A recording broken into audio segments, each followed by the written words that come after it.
노사공감입니다.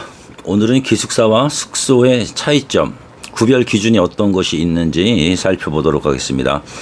많은 사업장에서는, 특히 제조업체에서는 직원을 확보하는 수단으로서 숙소를 제공하거나 기숙사를 운영하는 경우가 많이 있습니다.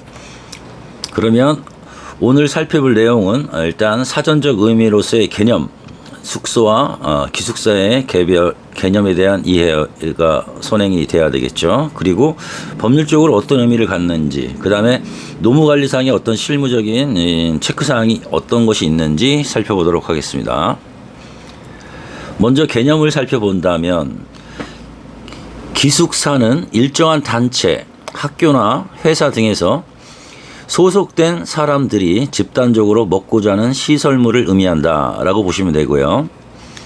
숙소는 잠을 자거나 머무는 장소의 일체의 시설물을 의미합니다.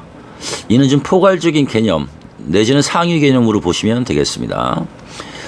기숙사와 숙소의 핵심적인 차이는 소속 집단의 집단적 거주가 요소로 차지하고 있는지 여부를 보시면 될 것 같습니다. 그럼 노동법상, 특히 근로기준법상 기숙사에 대해서 살펴본다면, 일단 상시 10명 이상의 사업장에서 사업장의 부속 시설물로 사용자가 관리 제공하고 있다면 기숙사로 봐야 되고요. 그러면 법률상의 사용자는 기숙사 규칙을 작성해서 신고도 해야 됩니다. 취업규칙과 유사하죠. 그 다음에 제일 실전 문제에서 가장 중요한 것은 직원이 근로관계가 종료됐을 경우에 기숙사의 퇴거를 불응하는 경우, 아니면 퇴거의 절차에 순조롭게 진행이 어렵다면 어떻게 해야 될 것인가, 가장 분쟁이 많죠. 기타 법률로서는 건축법, 주택법, 세법, 주민등록법 이런 법률에 따라서 그 숙소와 기숙사의 적용 법리가 약간씩 다르다는 점을 확인하시면 될 것 같고요.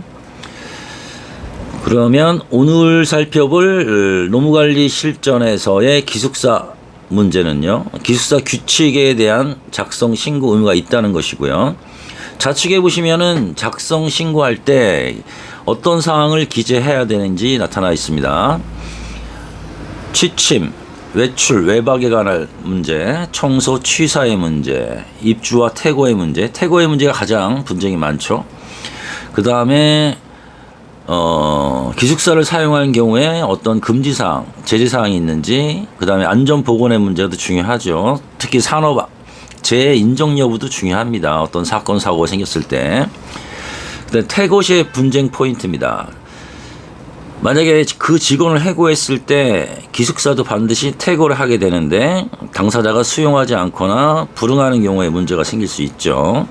그럼 즉시 퇴거가 가능한지, 이것도 사전에 규칙이나 개별 합의를 통해서 이루어져야 되는데, 오늘 당장 나가라, 이건 안 되겠죠. 일정한 시간이 필요하다고 볼 수 있겠습니다. 그 다음에 기숙사의 사용료를 받을 수 있거나 이런 경우에는 그 비용 부담 문제가 있을 수도 있겠어요. 실무적으로 체크하는 포인트는 세 가지라고 보시면 됩니다. 상시 10명이 넘느냐, 그 다음에 사업장 부속 시설이냐, 사용자가 관리 제공할 의무가 있느냐, 이런 것이죠. 이 세 가지 요건에 해당하지 않으면 일단 기숙사로 보지 않을 수 있다입니다. 근데 많은 사업장에서는 숙소를 제공하면서 사업장 바깥에 뭐 민박집이나 호텔이나 모텔이나 아니면 다른 시설물에 컨테이너를 차려놓고 하는 경우도 있고요. 하는 경우에 숙소와 기숙사의 경계선상에 있을 경우도 많이 있다는 점 체크하셔야 되겠습니다.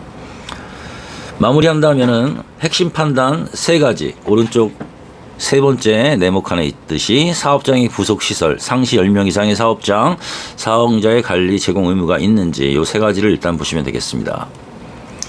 예, 오늘은 이상으로 기숙사와 숙소의 구별 차이, 점에 대해서 살펴보았습니다. 근로기준법상의 기숙사에 대한 관련 사항이 있다는 점은 잊지 마시기 바랍니다. 감사합니다.